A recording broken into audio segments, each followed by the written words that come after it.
Today, I am doing some recipe testing, and I am trying to find my husband's mother's recipe for dinner rolls.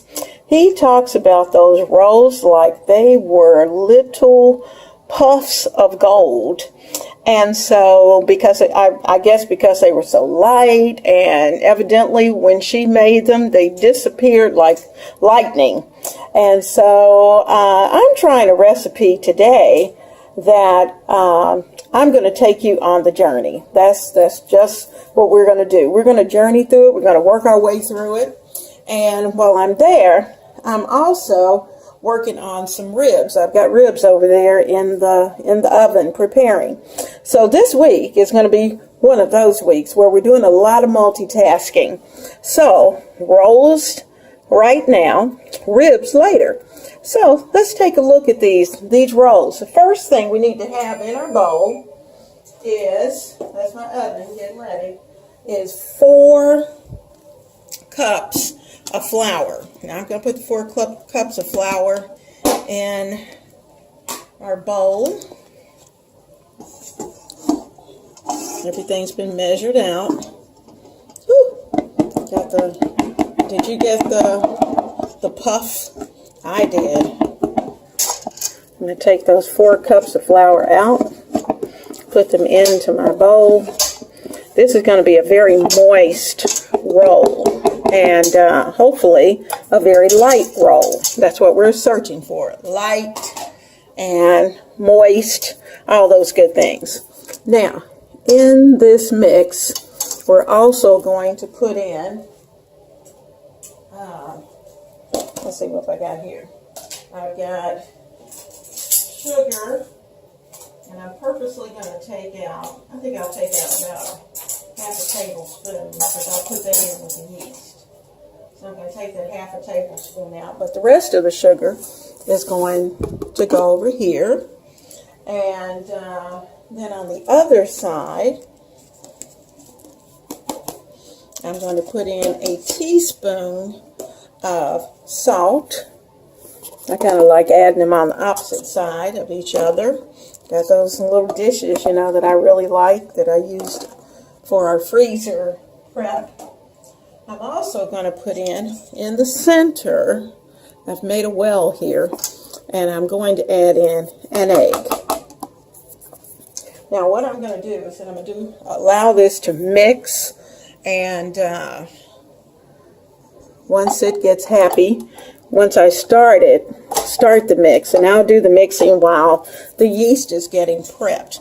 I have 2 packages of yeast, and this is actually the rapid rise yeast, so I'm hoping that won't make a difference, because that's what I have and that's what I'm going to use. I have quite a bit of that because I do a lot of baking, so that happens to be what's in my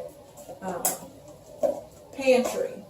So I need about 1.5 cups of warm water. So I'm going to get that, and I'll come back to you. In this bowl, I'm adding in 1.5 cups of warm water, and I also have about 1 tablespoon of sugar. So I'm going to kind of get that good and mixed up. I'll give it a chance to get it out of there. Okay. There's our 1.5 cups of warm water. I want the sugar to dissolve. I'm going to add in my yeast. Notice I'm not going to use the main part of the spoon. I'm going to turn it up this way because it's less likely to stick a lot, because yeast has a tendency to cling. And I'll make sure I get it nice and mixed up. I'm going to give it about 5 minutes. I want it to get frothy, and it has to start feeding on the sweetness of the sugar that's in there. So there's going to be a chemical reaction that should take place. Now, if this doesn't get frothy, then I know the issue is not the recipe. it's the yeast, but I don't think that's the case. So here we go. All right, I'm going to let it sit 5 minutes. Let's look at our plan for this week. Let's start with Monday night. Monday night, we're having ribs, and we're going to have an orange honey barbecue sauce, some slaw. I'm not sure about the tomatoes, and definitely some green beans. Tomorrow, we're going to have, I think it's pronounced coq au vin, with some mashed potatoes, and I think that'll be delicious, and definitely one of those things one of those recipes that you want in your repertoire, because you can put it into your slow cooker and you're ready to go. I'm going to be traveling for Thanksgiving on Wednesday, Thursday, and hopefully I'm going to be shopping on Friday. I do believe we're coming back on Saturday, and so my plan for Sunday the 25th is to actually prepare a large container of paella. And we're having dinner with friends. So friends are going to enjoy this paella. And or at least that's the plan anyway, is to have them over and to enjoy together this wonderful Spanish dish. So this week, that's what we're doing.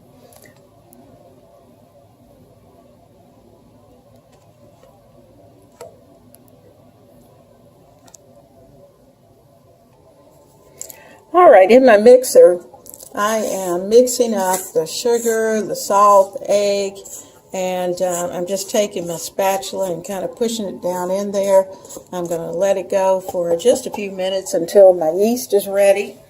And I want everything pretty mixed up so that once I add the yeast, it should come together very quickly. So I'm just going to put this on low. There we go. On low. Yeah. All right, it's not doing much, but it will. So watch. My yeast is ready. I'll bring you over here so you can see it's nice and frothy on top. So I am going to start this moving on low. And I'm going to pour all the yeast in.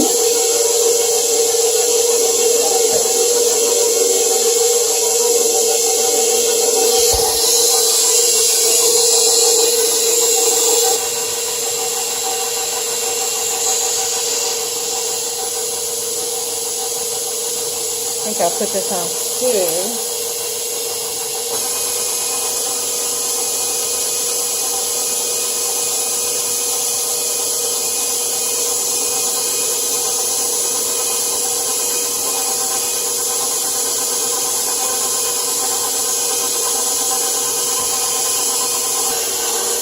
Now I want you to see we had flour all the way up to here, and at this point it's pretty much taken down most of the flour. I went in just a few seconds ago and scraped it down a little bit, but it's moving right along. We just have to be patient.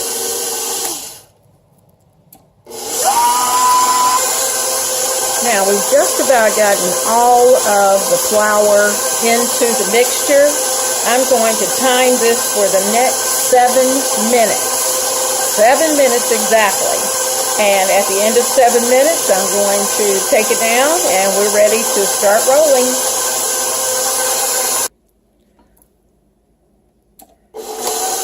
Well, as you can see, we are ready to stop the mixer and we're ready to take it out. You can see it's a very moist dough.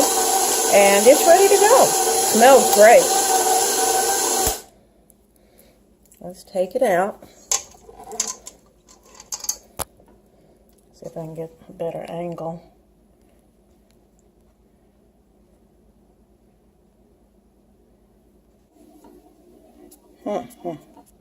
Trying to get you at a better spot. There we go. So you can see it. And bring that down. Bring the bowl down. I think that'll help. There we go. And this will slide off very easily.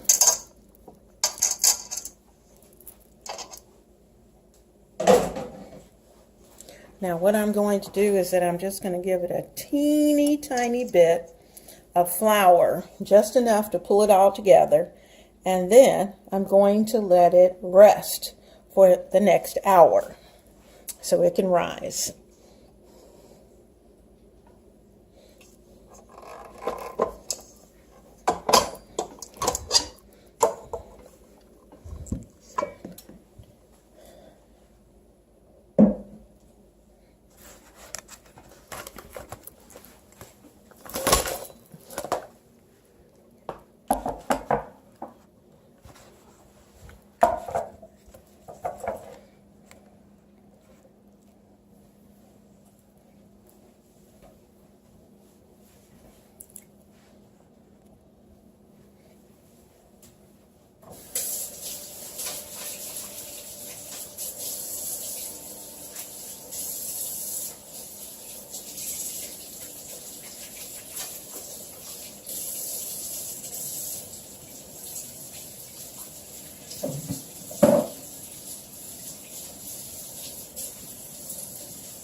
One hour.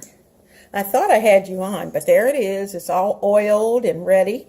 I've put a moist towel over it as well as another towel over it to keep it nice and warm.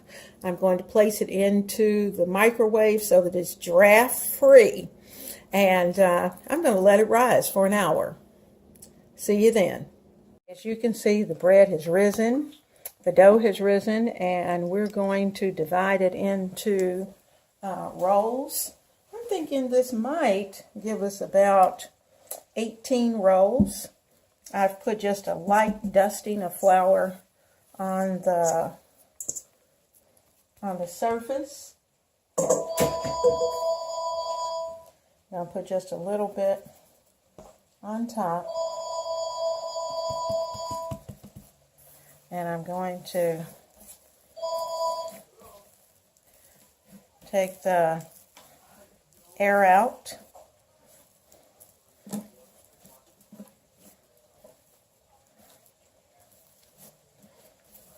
I'll give it a good roll around.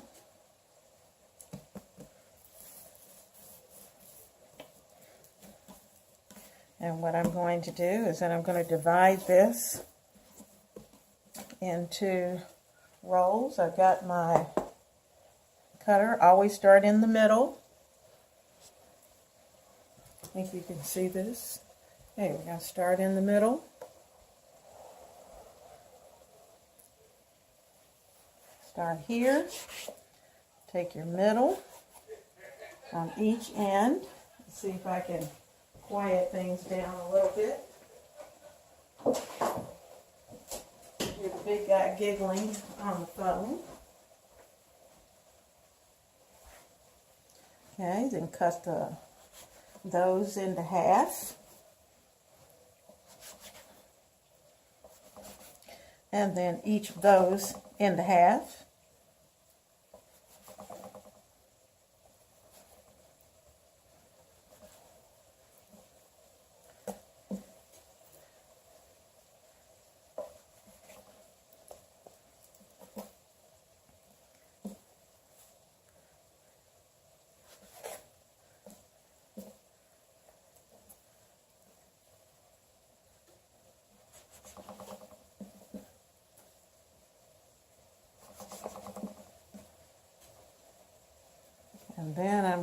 to cut each of those in half. Now this time when I cut it in half, I'm going to do it like this. Give it a roll in my hand so that you end up with a nice ball. And I'm going to place that onto greased parchment paper.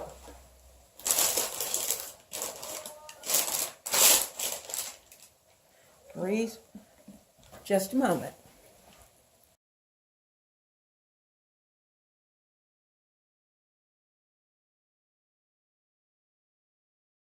Tonight, I'm preparing some ribs. And what I've done on the other side is that I've already sprinkled the ribs with garlic powder. I'm going to do a combination of garlic powder, good black pepper, and some garlic powder as well. And later on, I'm going to put together a sauce that is made with orange and honey. It's going to be an orange honey barbecue sauce. And it's really cool because you actually make it with a base of your favorite barbecue sauce, and you kick it up a notch. So we're going to have some kicked up ribs tonight. So I'm going to put these in the oven. They're going to be in the oven for at least 2 hours. And I'm going to set the oven on 400. I want them fall off the bone done. And probably about 30 minutes out, I will start to baste it with the salt. And these ribs are going to be melting your mouth. Kicked up ribs. The barbecue sauce. I have my orange juice. I'm going to use Sweet Baby Ray's honey barbecue sauce because it's going to add just a little bit of extra sweetness. And I'm going to put in a scoop of Dijon, which will give it a little bit of kick. Just going to mix that up a little bit. Now I'm going to put all of that in this little saucepan. And I think what I'll actually do is to empty this first. Then I'm going to pour the orange juice and mustard mixture into it to make sure I get everything out, because I do want it mixed well.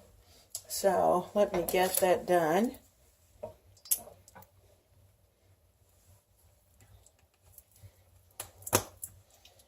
And let's move this, get our pot in place, and start to squeeze out our barbecue sauce.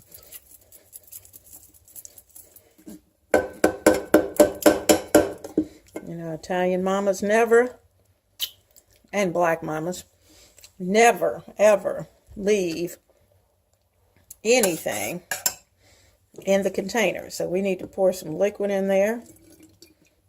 Got it in there. I'm going to give it a really good shake.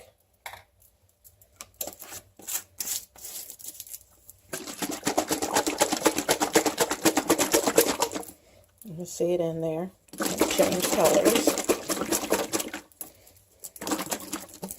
I may have to add just a drop or two of water.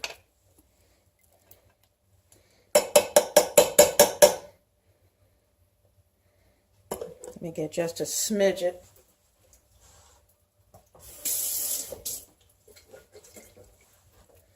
Give it another good shake. Let's clean that bottle out.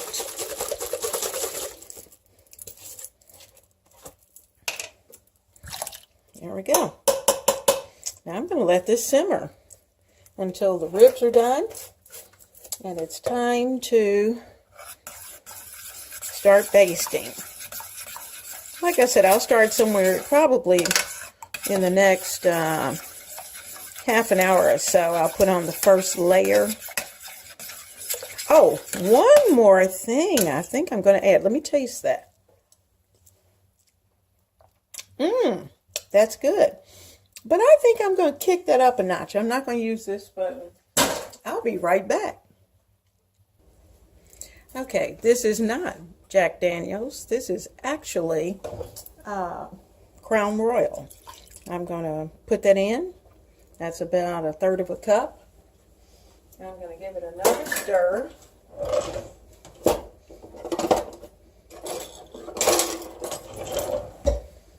And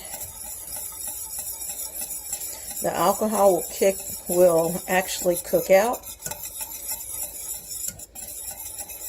I'm going to put a pinch of salt in just to bring out the flavors.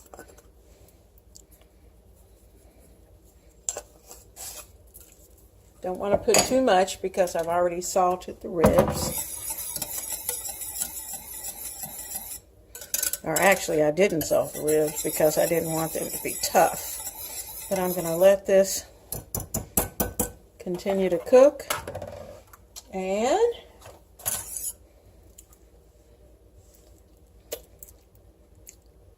oh yeah, that's going to be delicious. Yummy. Okay, see you later. This has gotten hot. I've had a chance to taste it. And I think I'm going to add in just a tablespoon of orange marmalade that I just happen to have on hand. You know, it's kind of one of those things that if you have it, you might as well use it because you don't use it every day. So I'm going to add that to the sauce. See if I can get this to stabilize.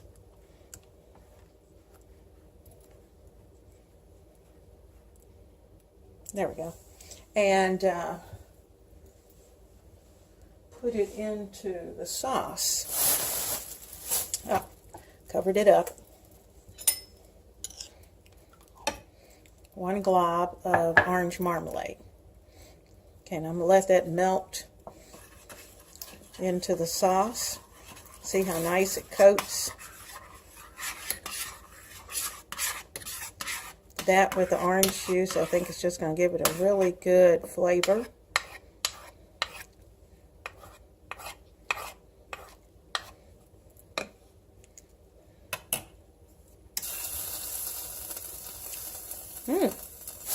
That's going to be good. Okay. All right, I'm going to let it simmer. After an hour, and what I'm going to start to do is to just baste on some sauce. And at this point, I'm going to leave it open so that the, pull it over a little bit to me, but I don't want to get burned. So let me get a mitt. Now bring it a little closer. There we go. A little closer. And then adjust you. Okay. Now, I'm going to take this.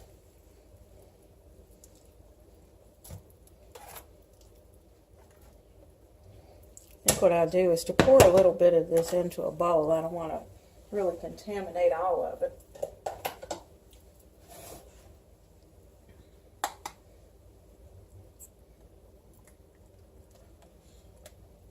Pouring about half into a separate bowl so I can use it, I can baste it. And I'm going to start to sauce those ribs.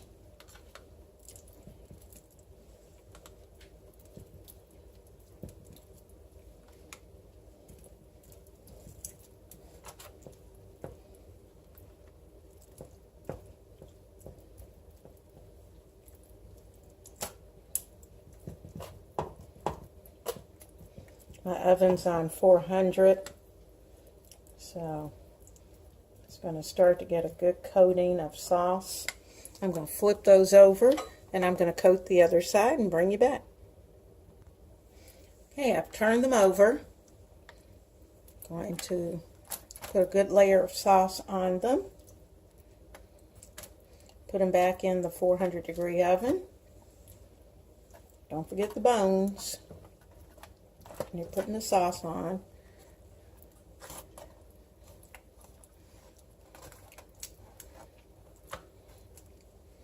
And in about 15 minutes, take them back out and start saucing again.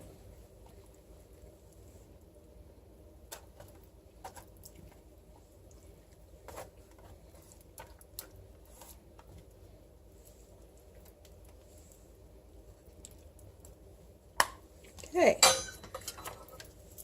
We are ready to go back in the oven.